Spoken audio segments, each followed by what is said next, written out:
안녕하세요. 생명의 삶 큐티입니다. 6월 10일 화요일, 오늘 본문은 민수기 35장 22절부터 34절입니다. 아기가 없이 우연히 사람을 밀치거나 기회를 엿봄 없이 무엇을 던지거나 보지 못하고 사람을 죽일 만한 돌을 던져서 죽였을 때 이는 아기도 없고 헤아려 한 것도 아닌즉 회중이 친자와 피를 보복하는 자 간에 이 규례대로 판결하여 피를 보복하는 자의 손에서 살인자를 건져내어 그가 피하였던 도피성으로 돌려보낼 것이요 그는 거룩한 기름 부음을 받은 대제사장이 죽기까지 거기 거주할 것이니라. 그러나 살인자가 어느 때든지 그 피하였던 도피성 지경 밖에 나가면 피를 보복하는 자가 도피성 지경 밖에서 그 살인자를 만나 죽일지라도 피 흘린 죄가 없나니 이는 살인자가 대제사장이 죽기까지 그 도피성에 머물러야 할 것임이라. 대제사장이 죽은 후에는 그 살인자가 자기 소유의 땅으로 돌아갈 수 있느니라. 이는 너희의 대대로 거주한 곳에서 판결하는 규례라.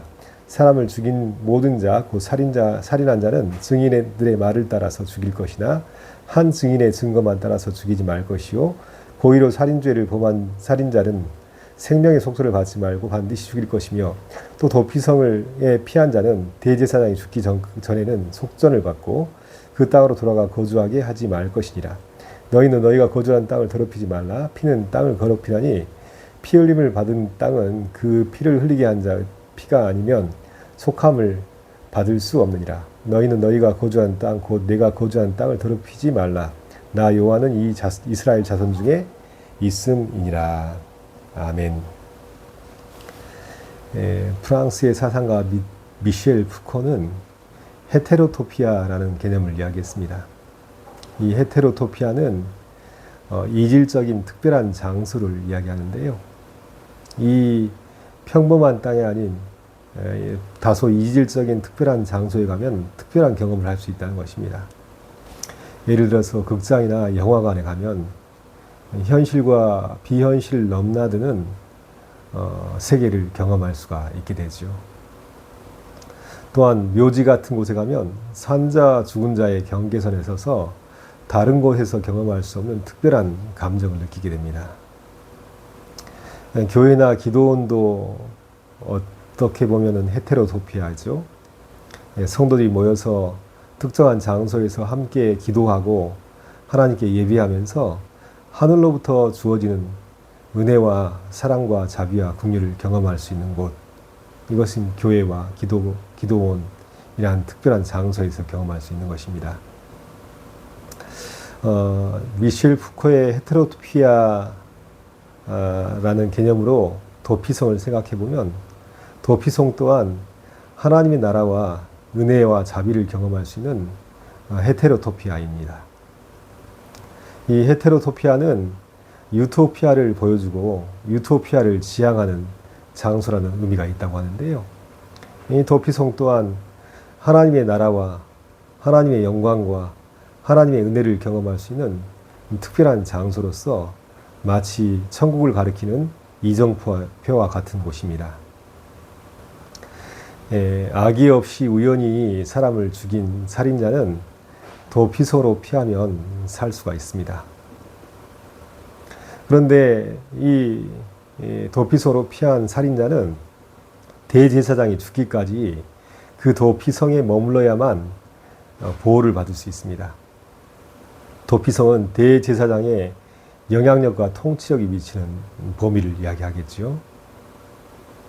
만약에 이것이 싫어서 도피성 밖으로 나가면 피해 보복자로부터 보복받고 살해당해도 할 말이 없는 것입니다. 오직 도피성 안에 대제사장이 죽기까지 머물러 있을 때 보호받고 그 은혜 가운데 살 수 있는 것입니다.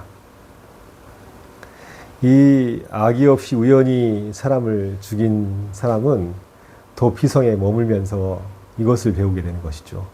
오직 하나님의 은혜의 보호 아래서만 내가 생명을 유지하며 살 수 있다. 오직 하나님의 은혜로 내가 살고 있다라는 사실을 도피성에 머물면서 배우게 되는 것입니다.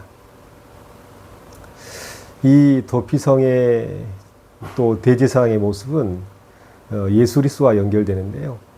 예수님은 우리의 영원한 대제사장이 되셨죠. 예수님은 우리의 영원한 대제사장이 되셔서 모든 죄인은 예수님 안에 머물 때만이 보호받고 생명을 유지하며 살 수 있습니다.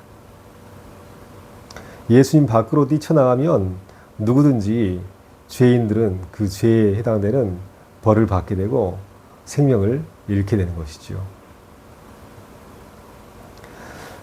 우리는 모두가 죄인입니다. 전적으로 타락하고 전적으로 부패한 죄인입니다. 또한 자기 스스로의 능력으로 스스로를 구원할 수 있는 힘이 전혀 없는 전적인 무능력자입니다. 오직 불가항력적인 은혜로 역사하시는 예수 그리스도의 은혜 가운데 죄인들은 살 수가 있고 생명을 얻고 구원을 얻을 수 있다는 사실을 우리는 다시 한번 기억해야 할 것입니다. 또한 도피성에 피한 살인자는 대제사장이 죽으면 곧 도피성으로부터 나와서 자기가 소유한 땅으로 돌아갈 수가 있습니다. 왜냐하면 대제사장의 피와 죽음은 죄를 속죄하는 능력이 있기 때문입니다. 도피성에서 나올 수 있는 유일한 길은 대제사장의 죽음뿐입니다.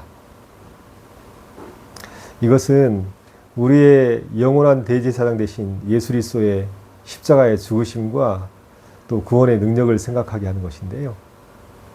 모든 죄인은 예수 그리스도의 피로 말미암아 예수 그리스도의 죽으심으로 말미암아 죄로부터 구원받고 해방되었습니다. 우리 로마서 18장 1절 2절이 있죠. 그러므로 이제 그리스도 예수 안에 있는 자에게는 결코 정죄함이 없나니 이는 그리스도 예수 안에 있는 생명의 성령의 법이 죄와 사망의 법에서 너를 해방하였습니다. 예수 그리스도의 죽으심으로 말미암아 모든 사람은 죄 용서받고 또 해방되어서 더 이상 죄와 사망이 아닌 생명과 성령의 법 안에서 자유함을 누릴 수 있는 존재가 되었다는 것입니다. 우리도 마찬가지죠. 우리를 죄의 속박으로부터 해방할 수 있는 능력이 있는 것은 아무것도 없습니다. 오직 우리의 멜기세덱의 반차를 떠나서 대제사장이 되신 예수 그리스도의 죽으심과 또 그 부활로 말미암아 우리는 죄 사함 받고 성령의 역사하심 가운데 해방된 존재가 되었다는 사실을 반드시 기억하시기 바랍니다. 존 뉴턴이라는 인물이 있죠. 어메이징 그레이스, 나 같은 죄인 살리심이라는 곡을 작사한 사람입니다. 이 존 뉴턴은 노예선의 선장이었습니다. 아프리카에서 사람들을 붙잡아다가 노예로 팔아넘기는 흉악한 죄를 지었던 사람입니다. 그런데 존 뉴턴이 타고 있던 배가 심한 풍랑과 폭풍을 만나서 마치 바다에서 나뭇잎처럼 떠다니다가 침몰에 가기 시작했습니다. 존 뉴턴은 이제 죽었다 생각하는데 갑자기 귀에서 어머니의 기도 소리가 들렸습니다. 어머니의 기도 소리가 들리면서 그는 풍랑 속에서 점점 의식을 잃고 배는 침몰에 갔습니다. 한참이 지나서 깨어나 보니 바닷가 모래사장에 자신이 엎드려져 있었습니다. 배는 파손하고 모두가 다 죽었는데 본인은 혼자 생명을 얻을 수 있었습니다.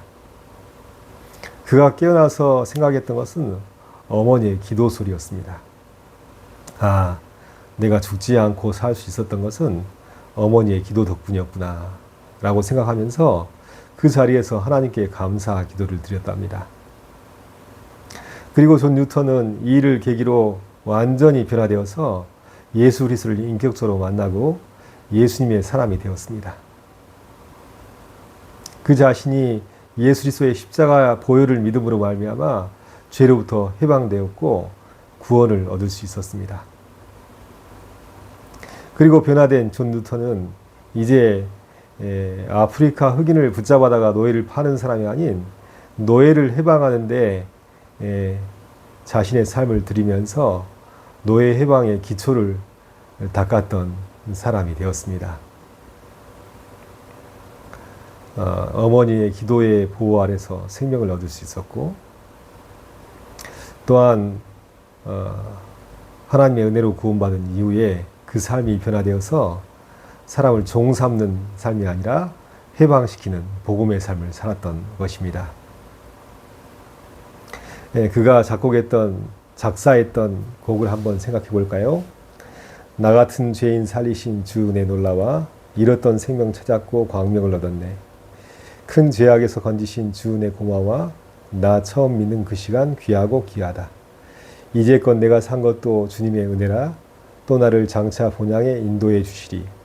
거기서 우리 영혼이 주님의 은혜로 해처럼 밝게 살면서 주 찬양하리라. 우리 모두가 죄인이었지만 예수 그리스도의 십자가의 피로 말미암아 구속함을 입었고, 또 죄와 사망에서 구원받아서 성령과 생명의 법 아래서 믿음으로 사는 존재가 되었다는 사실을 기억하면서 하나님께 놀라운 은혜를 찬송드릴 수 있는 귀한 삶을 살아가야겠습니다. 또한 본문은 하나님 나라의 땅이 어떤 의미를 가지는지 말씀하시는데요. 생명을 귀하게 여기는 땅입니다. 만약 살인자가 있다면 한 사람의 증언만으로 그 사람을 죽일 수 없습니다. 두 사람 이상의 증인이 일치해야지 이 사람의 생명을 취할 수 있는데요. 그것은 하나님의 나라는 생명을 귀하게 여기는 나라라는 것을 보여주고 있습니다. 또한 하나님 나라는 공의의 땅인데요. 사람이 돈이 있다고 속전을 지불하고 살인하였지만 그 속전으로 인해서 징계를 피할 수 없다는 것입니다. 살인한 자는 반드시 그 행위대로 죽임을 당할 것이라 말씀하시면서 하나님 나라는 공의의 땅임을 드러내고 있습니다. 또한 이스라엘 백성들이 약속의 땅 가나안에 들어가서 그 땅에 하나님께서 함께 거하심을 믿고 인정하면서 땅을 억울한 피로 더럽히지 말아야 될 것입니다. 약속의 땅에 들어가서 하나님이 계심을 인정하면서 그 땅을 거룩하고 아름답게 일구어갈 책임이 하나님 나라 백성 이스라엘에게 있었던 것입니다. 그렇게 되기 위해서는 먼저 자신의 마음과 영혼을 하나님의 말씀으로 잘 일구어 가야 되는데요. 사람도 흙처럼 땅처럼 흙으로 지어진 존재이죠. 예수님도 씨 뿌림의 비유로 하나님의 말씀이 심령 가운데 뿌려졌을 때 어떠한 반응이 있을 것에 대해서 말씀하셨습니다. 1차적으로 땅은 우리의 마음과 심령의 땅입니다. 우리 마음에 하나님께서 거하시며 하나님께서는 그 말씀으로 우리 가운데 씨를 뿌리십니다. 우리는 좋은 땅 같은 마음으로 그 말씀을 받아 땅을 일구듯 우리의 마음과 심령을 일구고 또 좋은 열매 맺기를 힘써야겠습니다. 그러면 우리에게 주어진 삶의 자리, 우리가 살아가는 삶의 영역 가운데 우리는 영적인 농부가 되어서 삶을 아름답게 이루어가며 우리가 살고 있는 그 현장 가운데 하나님 나라를 아름답고 거룩하게 이루어가는 복된 삶을 살게 되고, 그 삶 가운데 하나님이 주신 풍성한 복과 은혜를 누리며 사는 복된 삶을 살 수 있게 되는 것입니다. 오늘도 죄인된 우리를 불가항력적인 은혜로 예수 그리스도 안에서 구원받게 하신 하나님의 은혜를 생각하시기 바랍니다.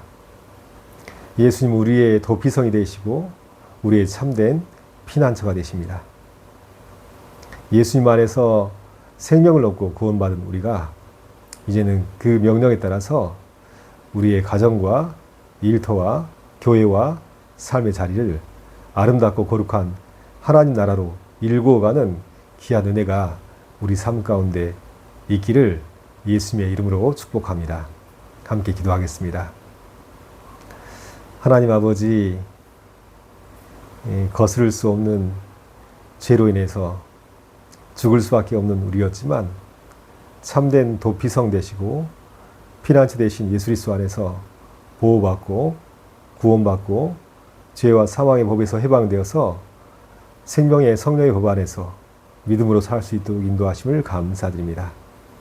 나의 공로가 하나도 없이 오직 불가항력으로 임하시는 예수 그리스도의 은혜로 말미암아 이렇게 됐사오니 날마다 우리의 마음과 심령 가운데 하나님 나라가 임하게 하시고 하나님의 말씀으로 좋은 땅 같은 우리 마음이 될 수 있도록 도와주시고 또 30배, 60배, 100배 열매를 맺도록 우리의 마음을 하나님의 말씀으로 일궈 갈 수 있도록 도와주시옵소서.